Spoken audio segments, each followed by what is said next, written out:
Hello, Meoni here, and welcome back to another video. I just wanted to highlight a really cool thing at the moment on Steam. There's the Tokyo Game Show sale for 2024, and there's some really good games on here that you might want to pick up. We're just on our alt account here, so we can see them without the "you have already purchased this." So obviously NieR Automata is such a fantastic game. If you've not played that yet, £11.99 or your regional equivalent, a 60% discount is pretty good. And the PC version is a lot better than it is when it came out. It's pretty good, honestly. And if you want hours upon hours of gameplay on a game that just keeps on giving, then you could be doing a lot worse than NieR. We've obviously got Final Fantasy VII Remake Intergrade. That's got 50% off. That's pretty good. Intergrade's quite good. I enjoyed Intergrade.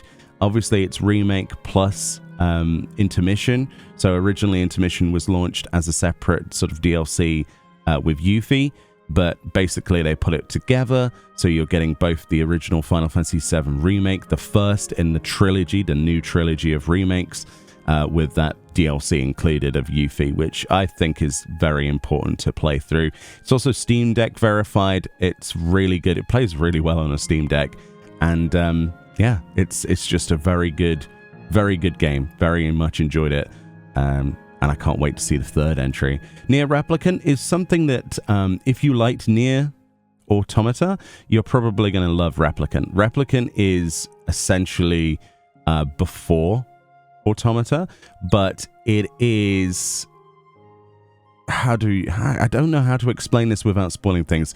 It is more of the same, but you have a lot more.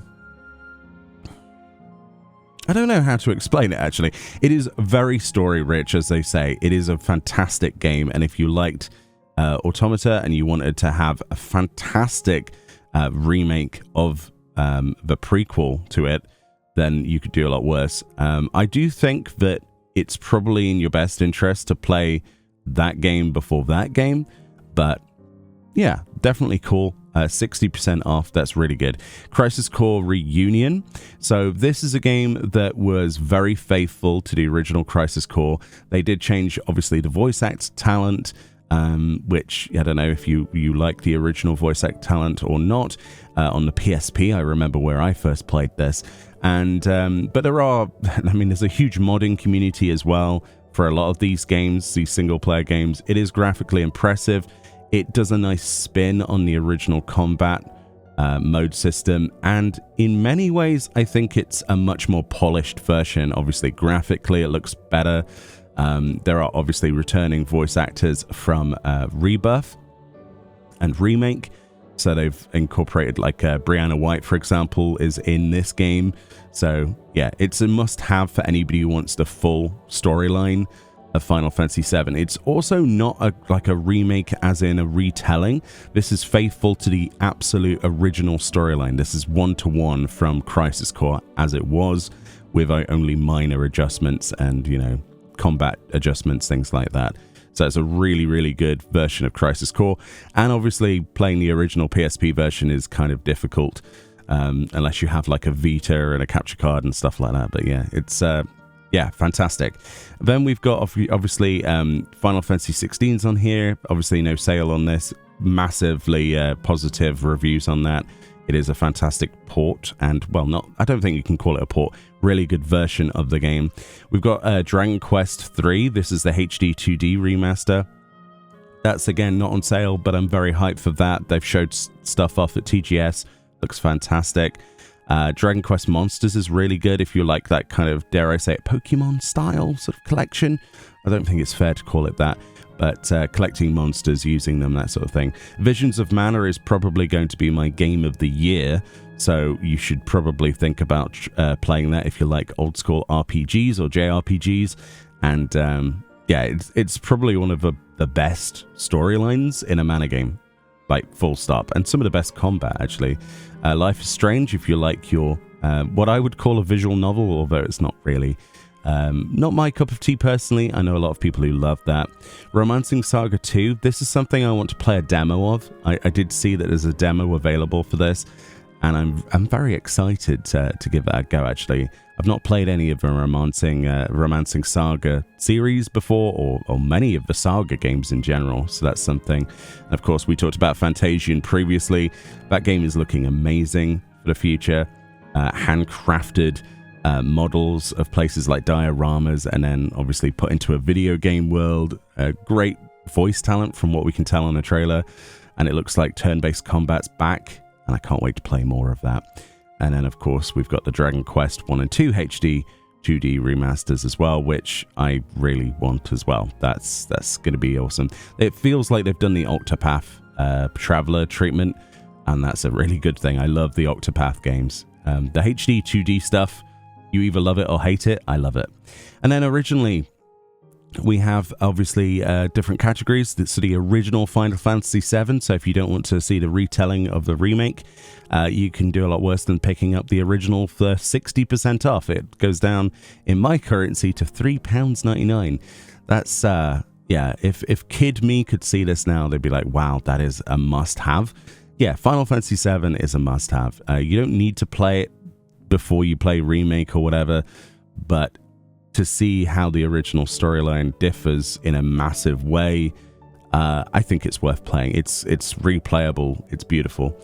Zodiac Age Final Fantasy XII is like the definitive way of playing Final Fantasy XII. It is a fantastic game. I love everything to do with 12. It's just fantastic. Good music, good gameplay, good bosses. Lots of possibilities of lots of collectibles, hunt marks, things like that. It was basically like an MMO-sized game in a single player. Very cool. Final Fantasy IX, do I need to explain to you? It's a classic, and if you haven't played it, especially if you play Final Fantasy XIV, a great opportunity to pick that up for 60% off. As you can see in my region, it's £6.39 or your equivalent. A very good game. One of the best games ever made, probably. And my favorite Final Fantasy game of all time, 60% off for £3.99 in my country. My favorite Final Fantasy game. It is just, how do you explain Final Fantasy VIII to somebody? It is everything at the core value that Final Fantasy stands for. It has beautiful visuals, fantastic boss fights, and just an overwhelming world of things to do. A very addictive card game that's in Final Fantasy XIV, Triple Triad, with lots of different roles, summons, secrets. It's just, you must play 8. If there's one game you must play, if you've not played it in the Final Fantasy series, you must play Final Fantasy VIII. It is genius. We've got the Final Fantasy 13 series, which I'm not a massive fan of, but I like the original 13. We've got 13.2 here, which is 60% off, and we got Lightning Returns 60% off. Then we got Final Fantasy 15, and that's the Windows edition. That's 60%. So yeah, Crisis Course 50% off. We've got Dissidia NT. Now I'm not sure if that's still a thing. Are the servers still running for that? But that's 65% off. Type 0. This is something, as you can see, mixed reviews. This is a game that surprised me. I didn't initially like it at all when I played it. But the more I played it, the more I realized there was a lot of Final Fantasy DNA there. There's an open world. There's travel across that overworld. There's obviously different zones. It's sort of mission based. It's almost like an academic storyline. You're like a school, so it's kind of similar to Final Fantasy VIII in that regard. It's incredibly gory. One of the opening shots sees a chocobo get basically hurt in a very fatal way. So yeah, it's kind of like the gritty side of Final Fantasy, if you're up for that. It's also quite a heavy storyline, so if you're interested in something that's very story rich and a little bit gory, then this is kind of like the Game of Thrones of Final Fantasy. It's really good. Strangers of Paradise, basically a retelling of Final Fantasy 1, right? The origin story. Jack Garland. Just, this game is incredible. I don't know how to explain it to you. It's worth your time if you like sort of action combat and Final Fantasy RPG bits inside, but it is very much, if you've played the Souls-like or something like that, Yeah, it's quite good. It's quite good, but the cutscenes are just bonkers. They are absolutely bonkers. You think you know what you're going to get, and you play that and you're like, what is going on? There's also some really cool references and places from Final Fantasy XIV in this as well. Some really good moments if you want a tie-in there. The NieR series, like we say, 60% off, really good. Dragon Quest has got some fantastic games. It's about to have even more. The Builders series is really good. I think Builders 2 is much more preferable over Builders 1 just because of how much more they've added. There is a storyline narrative to these games, which are actually quite good. If you like your Dragon Quest games, then you'll probably already have this. But it's kind of like a Minecraft-esque sort of block-shaped world. There's a lot of building. You can build bases. There's all sorts of recipes. The second one has a lot more than the first one, as you would imagine. Really good games. Hopefully they do another one. Infinity Strash is quite a fun little game. It's an action roguelike, hack and slash game. It's quite fun. Quite fun. Very, very, very, very, very much based on that anime kind of visuals. Action RPG. It's a lot of fun. I had a lot of fun with it.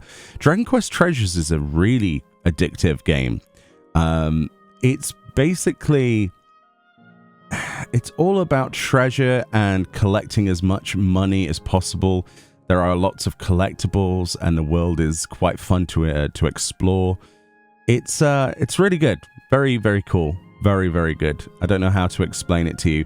It's all about getting as much money and loot as possible. So if you're actually after the treasures side of things, it's very addictive, actually. 50% off. Then we got Star Ocean, the Star Ocean games. I love the Star Ocean games. If I was to recommend one, I would recommend a Second Story R.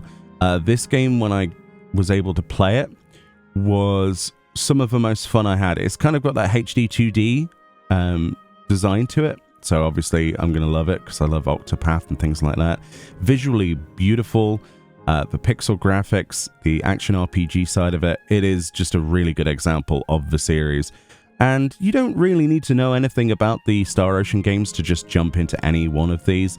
There are obviously returning themes, character sort of references, and the Star Ocean timeline is just... I mean, Wikipedia, it's crazy. It goes on for miles. It's in a very strange order. But it is a game series where you can just pick up one of them and just immediately play it without having to play the others, which is very much like Final Fantasy. Very good, very highly recommended. 30% off of my pick, 50% off of Divine Force, and The Last Hope is 70% off. We've got turn-based Chrono Trigger.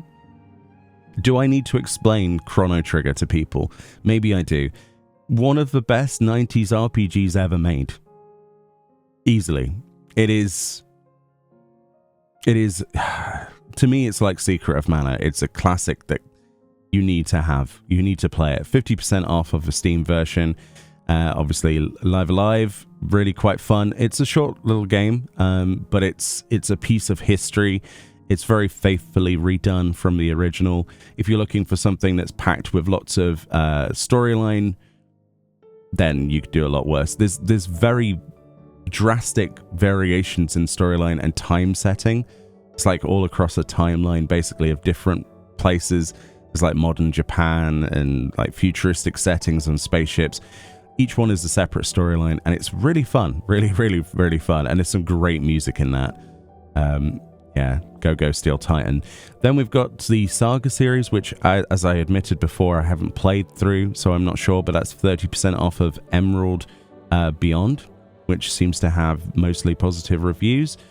Then we've got the action highlights, and there's also Chrono Cross on here, which I know nothing about. I never played the sequel to Chrono Trigger, so maybe I should play that someday. 50% off, mixed reviews. Deerfield Chronicle is a Final Fantasy Tactics-esque strategy game with that kind of... how would you define it? Sort of like... It's just really good. Actually, it's just really good. It's got mixed reviews. I really enjoyed my time with that game. There was recently some DLC for that as well. 60% off. Harvestella is the idea of, hey, here's this amazing storyline that gets better as you go. It has fishing, and it has a huge crafting and gathering system. It's very similar to any other game that centers around that, but it pushes this huge narrative on you, and there's actually quite an interesting storyline the further you go. And I loved every minute of it, and I ended up completing that and wanting so much more. Hopefully Harvestella gets a sequel in the future, or another in the series. 50% off, highly recommend that game. Fantastic, especially if you like that farming side of things, but also the combat side and the story.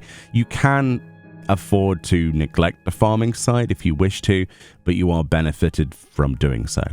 We've got obviously NieR: The World Ends With You. I have not played that game, not at all. I hear very good things, and I need to find time to play that and put that into my playlist of things on my backlog. It is full of really good storyline and music that accompanies the storyline, and I should play it, really. Lightning Returns, not my favorite game in the world, as we've said.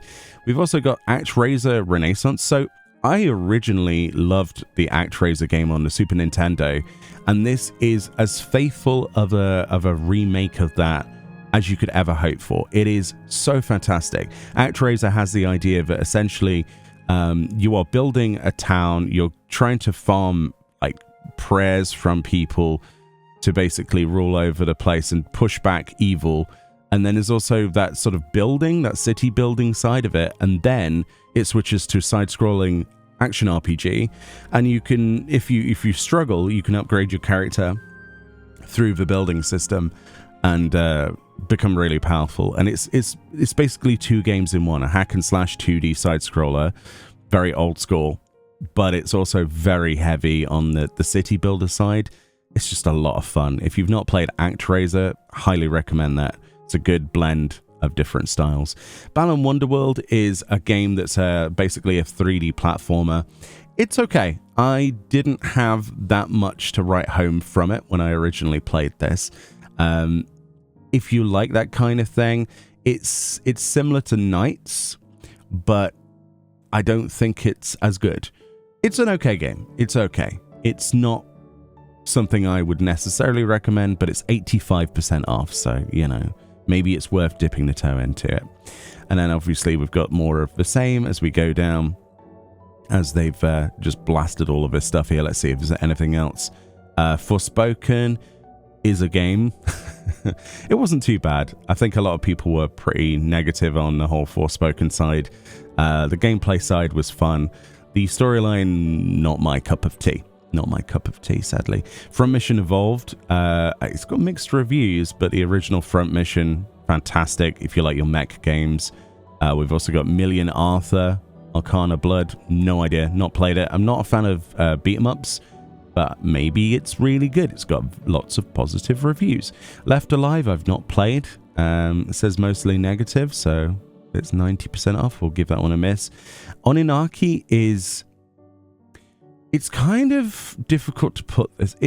There was a start of the whole reach towards games like Octopath, and I think Oninaki is in this strange place where it's a mixture of different games. It's a hack and slash action RPG, but I don't know, it's quite addictive. I enjoyed it. I did enjoy it. I did think it was short though.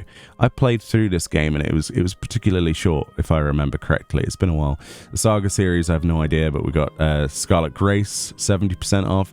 Spelunker Party, no idea. If it's anything like Spelunky, then I'll probably like that. 50%. Divine Force is great. Tales of Wedding Ring. I think this is a it's VR, right? It's like it says VR there. There's a VR mode. It's a visual novel. No idea. Unfortunately, I can't help you there. The Centennial Case. Choose your own adventure game. Got high reviews, 60% off. Not sure. Quiet Man is a game I would say do not buy unless you like FMV games. It was pretty bad. That's why it's got mostly negative.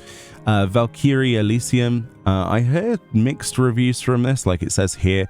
I didn't play this, so I don't really have anything to say about it, but it didn't look bad from what I did see, action RPG wise. Gyromancer? I don't know what that is. A match 3 puzzle game. Okay. No idea. It's 60% off. But yeah, for the most part, I've played most of these games. Oh, Various Daylife.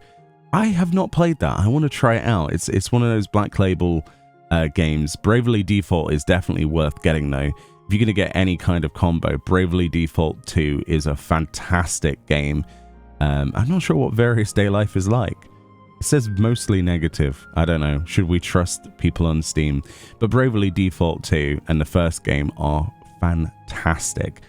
Very highly recommend those. But yeah, that's the Square Enix sales as part of Tokyo Game Show. And there's some fantastic games on there. Like I say, some really good picks from this list. I've tried to do my recommendations as much as possible. If you're not worried about sale prices and stuff, definitely Final Fantasy 16 on the PC. It's a really good version, and you can push the graphics wherever you want. It's beautiful, and I'm very hyped for the future of Dragon Quest as HD 2D remakes. Fantasian is definitely something I want to play. Visions of Mana, like I say, if you're going to pick any game out of this list and you don't care about price, this game will give you a good time. It is everything that I wanted from a Mana game of 2024. Anyway, let me know what you think. What are you picking up from the Tokyo Game Show? There's lots of other sales outside of Square Enix as well. I just thought I'd share my picks and opinions on some of these. And I'd definitely pick up some old school Final Fantasy. If you haven't already, you're going to have hundreds of hours of fun. Anyway, much love. Enjoy TGS like I am, and I'll see you all next time. Bye-bye.